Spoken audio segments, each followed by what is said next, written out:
कुदरत का भी अपना एक अजीब दस्तूर है साहब। बादल एक ही है, आसमान भी एक ही है, लेकिन जमीन का मिजाज देखकर अपना रूप बदल देता है। जब वो दक्षिण भारत की सरजमी पे पहुंचता है तो सिर्फ बारिश की बूंदें बनकर के नीचे गिरता है, लेकिन उत्तर प्रदेश, बिहार और पश्चिम बंगाल की जमीन पर आता है तो यहाँ के लोगों के मिजाज के जैसा एकदम बिल्कुल कड़क ओले बन करके गिरता है। लेकिन जम्मू कश्मीर की वादी में पहुंचता है तो सब कुछ भूल करके मखमली चादर बनकर सब कुछ अपनी बाहों में समेट लेता है। तो ऐसा क्यों होता है? एक ही कुदरत, एक ही बादल, एक ही पानी की बूंद, कहीं बारिश के रूप में, कहीं ओले के रूप में और कहीं मखमली चादर बनकर के बर्फबारी के रूप में, ऐसा क्यों होता है? तो इसके पीछे साइंस जिम्मेदार है और कुछ भी नहीं। आप सबको पता है कि जब टेम्परेचर हिट होता है, तापमान गर्म होता है, तो नदी, नाले, झील, ताल, सागर, समुद्र, सबका जल वाष्प बनकर के ऊपर उठने लगता है। और जब वाष्प बनकर के ऊपर जाता है तो एक लेवल के बाद जब फ्रीजिंग पॉइंट आता है, यानी कि 0 डिग्री सेल्सियस का एरिया शुरू होता है, तो वहां पर वो बादल बन जाता है। जैसे ये है, ये वाष्प बनकर के ऊपर उठ रहा है तो यहां पर आकर के बादल बनता है। और ये होता कैसे है, जरा इसको समझ लीजिएगा। ये जैसे पृथ्वी है ना, पृथ्वी का लगभग 1200 किलोमीटर के बाहर का एरिया, इसे वायुमंडल कहते हैं। और वायुमंडल में अलग अलग गैसों का मिश्रण है, ठीक है। अब मान लिया कि पृथ्वी के सतह पर इस वक्त टेम्परेचर, जब हम आपसे बात कर रहे हैं, तो यहाँ का तापमान मान लेते हैं कि 45 डिग्री सेल्सियस होगा, मान लेते हैं। अब एक कुदरत का खेल देखिए कि जब सतह से हम ऊपर जाते हैं, यानी कि वायुमंडल में, अंतरिक्ष में ऊपर जाते हैं, तो 1 किलोमीटर ऊपर जाने पर 1 किलोमीटर ऊपर जाने पर 6.4 डिग्री सेल्सियस तापमान जो है वो डाउन हो जाता है। यानी कि हर 1 किलोमीटर ऊपर जाने पर लगभग 6.5 डिग्री सेल्सियस तापमान डाउन हो जाता है। मतलब अगर इस वक्त 45 डिग्री सेल्सियस तापमान है, मान लेते हैं इस वक्त मैं जहां से बात कर रहा हूं, तो 1 किलोमीटर ऊपर जाएंगे 6.5 डिग्री सेल्सियस तापमान डाउन हो जाएगा। 2 किलोमीटर ऊपर जाएंगे लगभग 13 डिग्री सेल्सियस तापमान डाउन हो जाएगा। यानी कि मोटा मोटी अगर हम बात कर लें तो लगभग 7 किलोमीटर ऊपर जाने पर आपको 0 डिग्री सेल्सियस के आसपास टेम्परेचर मिल जाएगा कि नहीं मिल जाएगा?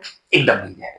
तो अब एक बात बताइए, जो जल यहां से वाष्प बनकर के ऊपर जा रहा है, तो अभी तो 45 डिग्री सेल्सियस तापमान यहाँ का है, कहीं आपको 10 डिग्री सेल्सियस मिलेगा, कहीं आपको 5 डिग्री सेल्सियस मिलेगा, यहां हो सकता है जाएंगे तो 0 डिग्री सेल्सियस मिलेगा। अब यहां से वाष्प बनकर के यहां गया है तो फिर दोबारा यहाँ पानी की बूंदों में कन्वर्ट हो गया होगा कि नहीं होगा? बिल्कुल हो गया होगा। और जब पानी की बूंदों में कन्वर्ट हुआ होगा तो फिर ये भारी हुआ होगा और नीचे आने की कोशिश करता होगा। लेकिन नीचे से ऊपर वाष्प बनने का प्रोसेस इतना जबरदस्त है, इसको धक्का देके फिर ऊपर भेज दिया जाता है और ये लगातार ये प्रोसेस होता रहता है। तो जो छोटी सी बूंद है पानी की, वह लगातार बड़ी होती जा रही है, लगातार बड़ी होती जा रही है। और अगर मान लीजिए नीचे से प्रेशर देने की जो प्रोसेस है, वो धक्का ये जो नीचे से दे रहा है वाष्प, अगर इसका प्रेशर ही ज्यादा है तो ये बूंदे, इन बूंदों को ठेल करके यहां तक पहुंचा देता है, यानी कि 0 डिग्री सेल्सियस वाले रेंज में पहुंचा देता है। तो ये जो बूंदे हैं पानी की, ये बर्फ में कन्वर्ट हो जाती है। किसमें कन्वर्ट हो जाती है? बर्फ में कन्वर्ट हो जाती है। लेकिन आपका सवाल एक हो सकता है कि सर ये प्रोसेस, ये उत्तर प्रदेश, बिहार, पश्चिम बंगाल, आंध्र, केरल, तमिलनाडु, जम्मू कश्मीर, हर जगह तो होता होगा ना।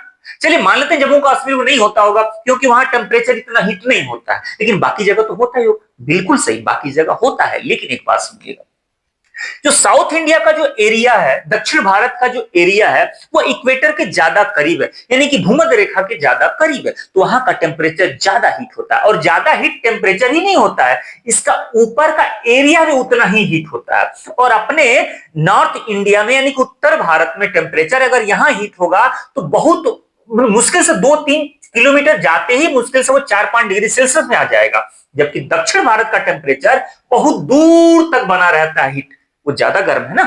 तो अब यहां मान लीजिए, यहां अगर गलती से भी बर्फ बन गया साउथ इंडिया में, तो इतना ऊपर है कि वहां से आएगा तो नीचे का टेम्परेचर इतना हीट है, इतना हीट है कि अगर यहां से बर्फ का गोला आए भी तो प्यार से नीचे मोहब्बत की बूंद बन करके गिर जाता है। जैसे कि ये देख लीजिएगा, ये चुपचाप बारिश बन करके गिरता है। लेकिन हमारे यहाँ क्या है, उत्तर प्रदेश, बिहार, पश्चिम बंगाल, हरियाणा का जो पूरा का पूरा एरिया है, ये ऊपर जाके आसानी से बर्फ बन जाता है। क्यों?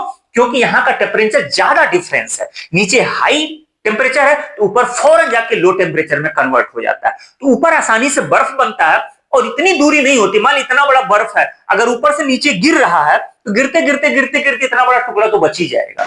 इसलिए यहां पर क्या पड़ता है, ओला।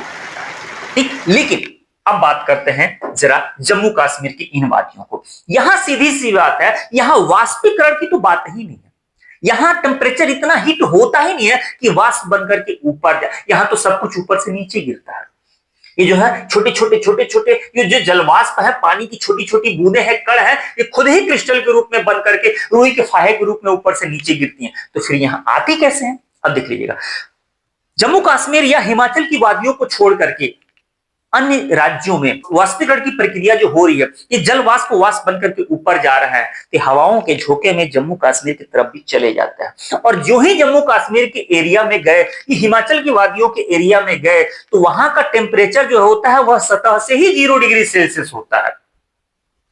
वो सतह पर ही 0 डिग्री सेल्सियस, -5, -10, -50 डिग्री सेल्सियस होता है। और जो ही उस एरिया में पहुंचते हैं, फौरन बर्फ में परिवर्तित हो जाता है। तो हवाओं में जितने भी जल वाष्प हैं, वो सब कुछ हवाओं में ही बर्फ बन जाता है। तो सब कुछ ऐसे में तैरते हुए दिखाई देता है। फिर आप इन वादियों में खो जाते हैं। इसीलिए कहा जाता है हिंदुस्तान का ये जन्नत है। यही रीजन है कि साउथ इंडिया में सिर्फ बारिश होती है, और उत्तर प्रदेश, बिहार, हरियाणा, ये जितने भी नॉर्थ ईस्ट वाले एरिया है, यहां पर क्या है, यहां पर बारिश के साथ ओले भी पड़ते हैं। लेकिन जब जम्मू कश्मीर की वादियों में पहुंचेंगे, हिमाचल की वादियों में पहुंचेंगे, यहां पर ओले नहीं पड़ते हैं। यहां पर क्या होता है, सब कुछ मखमली चादर के रूप में फील आता है। तो फिर आप जाइए, इस जन्नत की वादियों का सैर करके आइएगा और बताइएगा वीडियो कैसा लगा और आपको तीनों में अंतर समझ में आया कि नहीं आया। मिलता है समझदार टॉपिक के साथ, तब तक अपना ख्याल रखिए।